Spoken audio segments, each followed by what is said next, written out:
Avez-vous déjà vécu quelque chose qui a complètement bouleversé votre vision du monde? Quelque chose de si brutal que, même lorsque tout semblait aller pour le mieux autour de vous, quelque chose clochait, et que vous vous êtes retrouvé à remettre en question la structure même qui était censée vous protéger? Je vous garantis que cette histoire vous touchera. C'est arrivé à une femme qui, malgré sa brillante carrière de cadre à Paris, s'est retrouvée dans un cauchemar au moment où elle s'y attendait le moins. Et finalement, sa réaction transformatrice a engendré une révolution du système que vous n'auriez même pas pu imaginer. Restez jusqu'au bout, car sa transformation n'est pas seulement la sienne. Elle peut aussi être la vôtre. Oh, et avant de continuer, n'oubliez pas de vous abonner, car vous ne voudrez pas manquer la suite. C'était une froide nuit de novembre à Paris, lorsqu'Adèle Duval, une femme de 36 ans, ferma la porte du luxueux cabinet où elle travaillait. Associée du cabinet, elle était reconnue dans le milieu juridique, non seulement pour sa compétence, mais aussi pour sa capacité unique à garder son équilibre, même dans les situations les plus tendues. Ce soir-là, comme tant d'autres, elle était épuisée. Les journées rallongeaient et contrairement à ce que beaucoup pensaient, Adèle n'était pas seulement une dirigeante accomplie. Elle portait les cicatrices d'une vie de lutte, de défis et certes de racisme, mais elle tenait toujours bon. Elle savait où elle en était et ce qu'elle avait accompli. Mais personne, absolument personne, n'aurait pu imaginer que cette nuit-là allait tout changer. C'était l'une des dernières heures de la nuit, lorsqu'elle prit un taxi pour rentrer chez elle, dans le 18e arrondissement. La circulation était fluide, et Paris, avec ses rues illuminées, semblait plus paisible que jamais. Le taxi remontait l'avenue de la Bourdonnais, le bruit des roues résonnant doucement dans le silence de la ville. Adèle repensa à la journée difficile qu'elle avait passée. Le téléphone n'avait pas arrêté de sonner. Le café de l'après-midi avec un client important s'était prolongé jusqu'au soir et elle était déjà épuisée. Tout semblait se dérouler comme d'habitude jusqu'à ce que, au coin d'une rue près du pont de Bir Hakeim, le taxi s'arrête brusquement. Sans comprendre pourquoi, elle regarda par la fenêtre et aperçut les gyrophares bleus et rouges d'une voiture de police derrière elle. Elle l'ignorait, mais à cet instant, tout allait commencer à s'écrouler. Le policier s'approcha du taxi et d'un geste machinal demanda à Adèle de sortir. Encore surprise, elle obéit et fut accueillie par un regard mêlé de méfiance et d'autorité. Le policier, un homme de taille moyenne, vêtu d'un uniforme impeccablement propre, ne semblait pas à l'aise, mais il ne semblait pas non plus enclin à se montrer aimable. Il l'examina de la tête aux pieds, le regard fermé, comme s'il cherchait à déchiffrer quelque chose qu'il ne comprenait pas. Adèle, habituée à être jugée avant d'être reconnue, resta calme. Elle savait qu'elle devait s'affirmer, mais elle savait aussi que tout geste impétueux pouvait être utilisé contre elle. « Bonsoir, madame. Puis-je voir vos papiers, s'il vous plaît ?» demanda la policière avec une froideur presque mécanique. Elle prit rapidement sa carte d'identité et son permis de conduire, les lui tendant d'une main ferme, sans montrer aucun signe de nervosité. L'agent examina les documents, mais son expression resta inchangée. Il se mit à tourner en rond, observant la rue déserte. Puis, déconcerté, il demanda « Et que faites-vous ici à cette heure-ci, madame? Que fait une personne comme vous dans ce quartier ?» Les mots flottaient dans l'air, comme une accusation voilée. Elle ressentit la pointe d'un soupçon infondé, une sensation à laquelle elle ne s'habituerait jamais. Adèle, avec le calme qui lui était propre dans les situations les plus difficiles, garda la tête haute et campa sur ses positions. Elle savait ce qui se passait, mais elle savait aussi qu'elle ne pouvait céder à la tension. Ce qui était remis en question n'était pas seulement sa présence dans cette rue, mais son identité même. Le sentiment d'être traitée comme une intruse dans la ville qu'elle considérait comme son foyer était presque palpable. « J'habite ici, j'y travaille et je suis associée au cabinet Lefebvre & Duval », répondit-elle d'une voix maîtrisée. « Je suis avocate et je représente des affaires de violation des droits humains, dont certaines impliquant la police. » Elle sentit le changement dans l'air, le regard de l'agent se faisant plus curieux, peut-être même un peu gêné. Mais lui, sans manifester le moindre remords, insista. « Je ne savais pas que ce genre de personnes fréquentait le quartier. Vous pouvez retourner à la voiture pendant que je vérifie vos informations. » Tandis que l'agent s'éloignait pour vérifier ses papiers, Adèle se tenait là, sentant le poids de la situation. La tension était palpable et elle savait que quelque chose clochait. Ce n'était pas un simple contrôle de routine, il y avait un sous-entendu qu'elle connaissait, quelque chose qui s'infiltrait dans chaque interaction, surtout lorsque les préjugés étaient présents, silencieux, mais oppressants.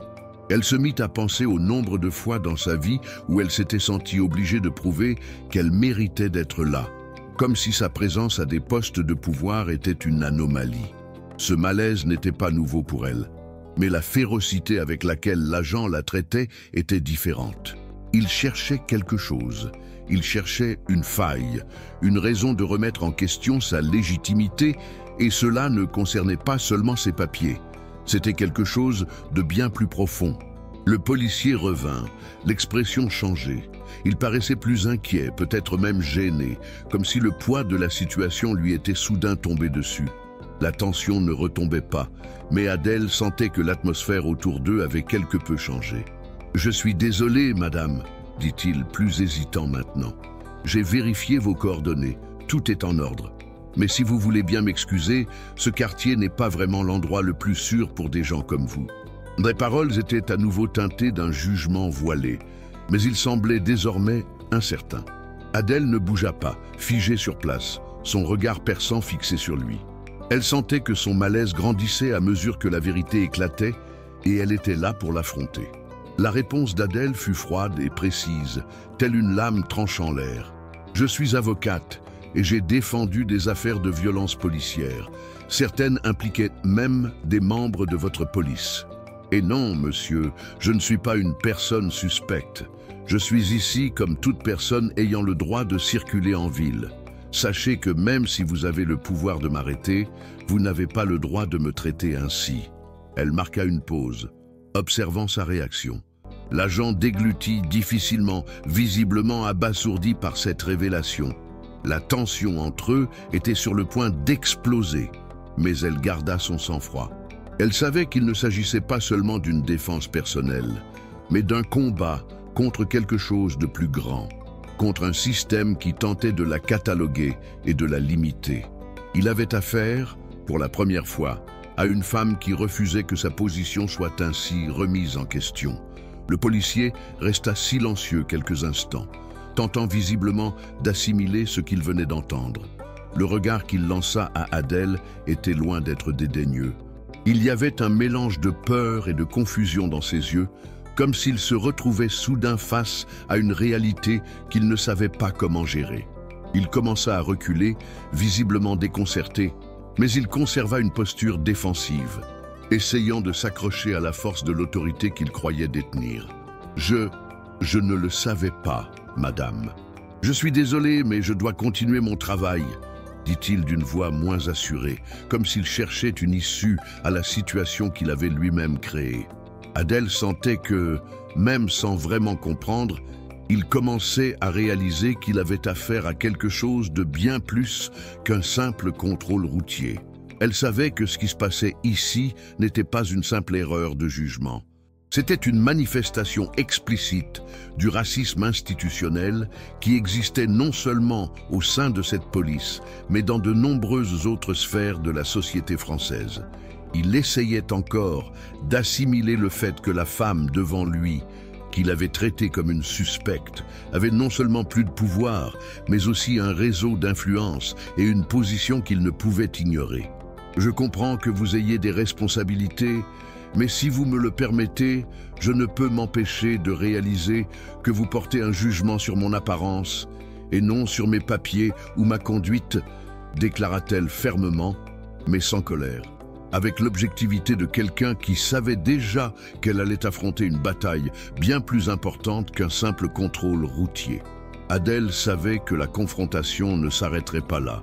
Elle sentait, presque comme une intuition, qu'il y avait autre chose à faire, quelque chose qui pourrait transformer non seulement cette nuit-là, mais aussi le système qui permettait ce type d'abus de pouvoir. Elle sortit son téléphone portable de sa poche, ouvrit rapidement l'application d'enregistrement et commença à enregistrer la conversation. « Je vais contacter mon bureau et l'OCLTI », dit-elle, faisant référence à la division de lutte contre les discriminations et l'intolérance, connue pour être l'une des entités chargées d'enquêter sur les abus de pouvoir dans les institutions. Ce type d'approche est incontournable et je veillerai à ce qu'elle soit examinée.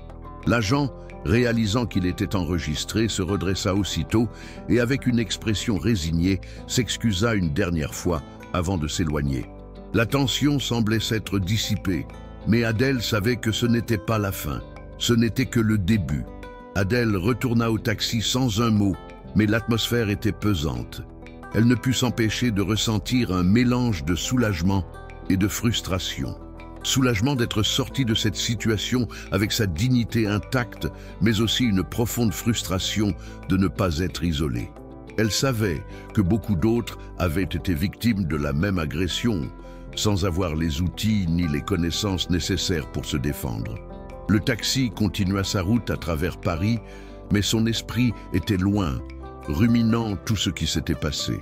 Le comportement du policier ne pouvait être ignoré. Il ne représentait pas seulement un individu, mais le reflet d'une structure institutionnelle qui permettait de masquer le racisme et la discrimination sous couvert d'autorité. Elle savait que cela ne pouvait pas s'arrêter là. Ce soir-là, avant d'aller se coucher, Adèle s'assit à son bureau et commença à rédiger un courriel à ses collègues. « Il faut agir », écrivit-elle.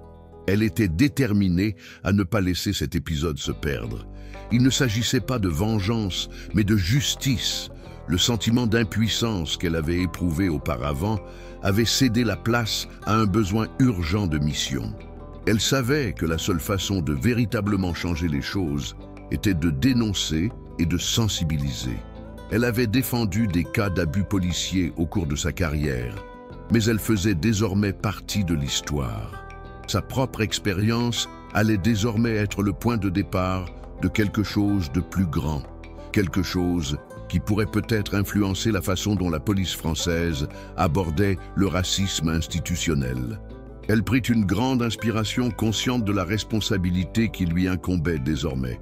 Mais en même temps, elle ressentait une force qu'elle ignorait posséder.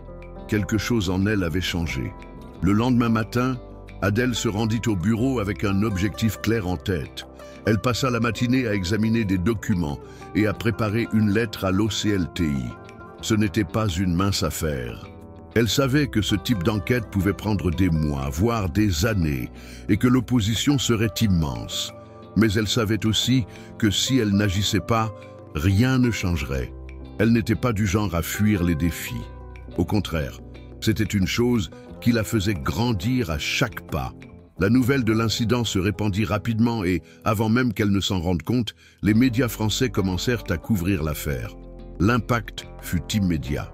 La confrontation entre l'avocate renommée et le policier qui avait tenté de la discréditer devint un symbole pour de nombreuses personnes se sentant opprimées et ignorées par l'autorité.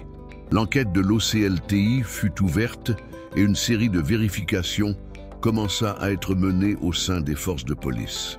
Ce qui semblait être une soirée ordinaire pour Adèle, avec ses difficultés et son épuisement, devint le catalyseur d'un mouvement de changement. Au fil des jours, Adèle réalisa que sa vie, autrefois tranquille et centrée sur les tribunaux, commençait à prendre une tournure inattendue. Son histoire, qui semblait au départ être une simple dénonciation d'abus de pouvoir, se répandit rapidement. Beaucoup la voyaient comme une héroïne, mais elle savait que son combat était loin d'être une victoire personnelle. C'était un combat collectif, dont le poids était plus lourd que toute victoire individuelle. La pression sur la police était immense, et le débat sur le racisme institutionnel prenait de l'ampleur dans les rues de Paris. Mais pour Adèle, le plus grand défi restait à venir. Elle ne voulait pas être une figure marquante de l'histoire pour un incident isolé. Elle voulait quelque chose de plus, de durable. Il était temps de transformer cette douleur en un véritable levier de changement. Au bureau, ses collègues lui ont apporté un soutien incroyable. Rapidement, l'équipe a commencé à travailler avec elle, tant sur les affaires de violences policières en cours que sur les nouvelles survenues depuis son signalement. Elle n'aurait jamais imaginé que ses actions susciteraient un tel mouvement, mais ce qui l'a le plus frappé, c'est le nombre de personnes qui sont venues la voir, partageant leurs propres histoires de discrimination et de violence au sein du système policier. Adèle n'était plus seule. Ce qui avait commencé comme une simple nuit de tension était devenu un tournant vers un changement indispensable. Les gens commençaient à se sentir entendus, à comprendre que la justice avait encore une chance d'avancer, même lorsqu'elle semblait perdue. Pourtant, le combat n'était pas facile.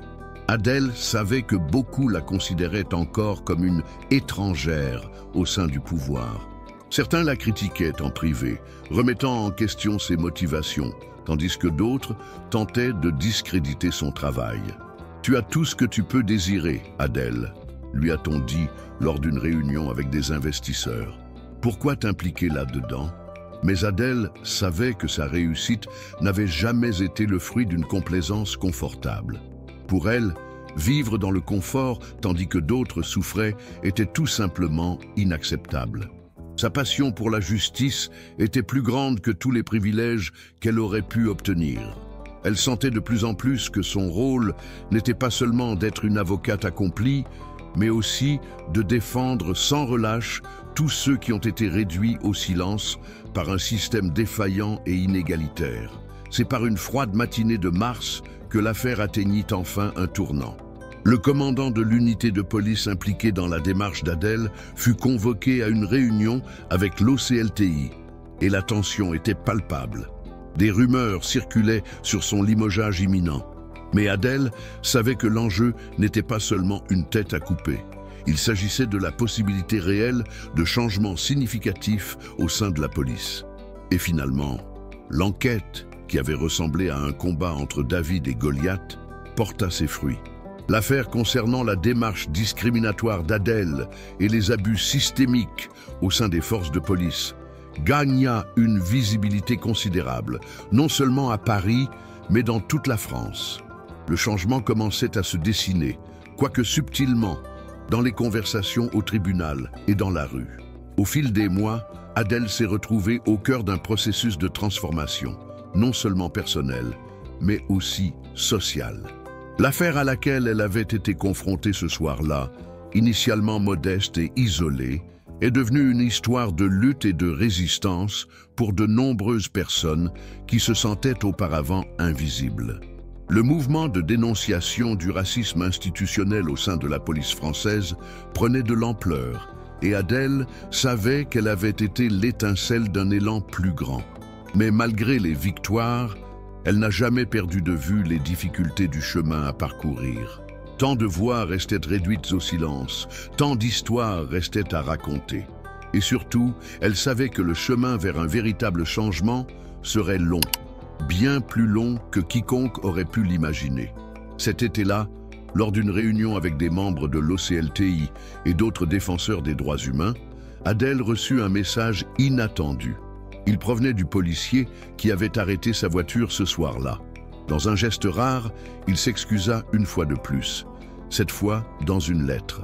Il reconnaissait ainsi l'ampleur du tort qu'il avait causé, non seulement à elle, mais aussi au système policier qu'il avait juré de protéger. « Je ne savais pas, et j'avais tort », écrivit-il. « Mais je veux changer, et j'espère que vous me permettrez d'en tirer des leçons. » Adèle lut la lettre en silence, avec un sentiment de malaise, mais aussi de compréhension. La rédemption d'une personne, elle le savait, ne signifiait pas que tout le système était guéri. Mais d'une certaine manière, elle sentait que quelque chose avait changé. Un changement commençait à se produire. L'impact de cette nuit-là, de l'approche policière à l'enquête croissante sur le racisme institutionnel, s'est répercuté dans tout le pays. Adèle a non seulement remporté son combat personnel, mais elle a aussi contribué à ouvrir les yeux de toute une nation sur les préjugés profondément ancrés dans les institutions censées protéger tous équitablement. Son courage, sa fermeté face aux abus et sa quête de vérité ont contribué à créer un précédent juridique exigeant une plus grande responsabilisation de la police. La France commençait à prendre conscience de ses propres erreurs, et ce n'était qu'un début. Mais pour Adèle, la véritable transformation ne résidait pas dans la modification des lois ou l'enquête. Il s'agissait d'une transformation intérieure. Elle réalisa que, malgré tous les efforts déployés pour la qualifier de différente, elle était en réalité un élément fondamental de la société, avec le droit inaliénable d'être là où elle était sans être délégitimée. Elle comprit enfin que son combat ne se limitait pas au système, mais à l'acceptation des limites imposées par les autres. Dès cette nuit-là, Adèle comprit que la véritable liberté ne consistait pas seulement à gagner une place dans la société, mais à garantir à d'autres, comme elle, le droit de s'exprimer et d'être entendue sans crainte d'être jugée. Et si cette histoire t'a touché, n'oublie pas de liker la vidéo. Dis-moi en commentaire ce que tu as ressenti. Je lis tout, vraiment. Abonne-toi à la chaîne pour ne pas manquer les prochaines histoires. Et surtout, partage cette vidéo avec quelqu'un qui en a besoin aujourd'hui. Ici, dans Histoire de vie, chaque témoignage est une lumière. Et ensemble, nous formons les gardiens de l'histoire. À très bientôt pour une nouvelle histoire.